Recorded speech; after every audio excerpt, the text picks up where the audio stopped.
ঢাকা বিশ্ববিদ্যালয় গণযোগাযোগ ও সাংবাদিকতা বিভাগের 2023 সালের বিএসএস সম্মান পরীক্ষায় অসাধারণ ফলাফল অর্জন করায় 10 মেধাবী শিক্ষার্থীকে অধ্যাপক সিতারা পারভিন পুরস্কার প্রদান করা হয়েছে।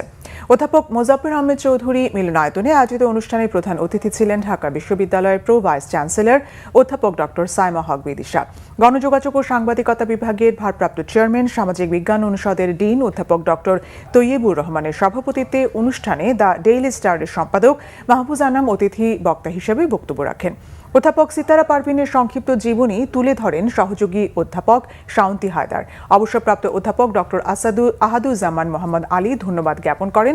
অনুষ্ঠান সঞ্চালনা করেন সহকারী অধ্যাপক মার্জিয়া রহমান। অধ্যাপক ডক্টর সিতারা পারভিন 2005 সালের 23 জুন যুক্তরাষ্ট্রে এক মর্মান্তিক সড়ক দুর্ঘটনায় নিহত হন।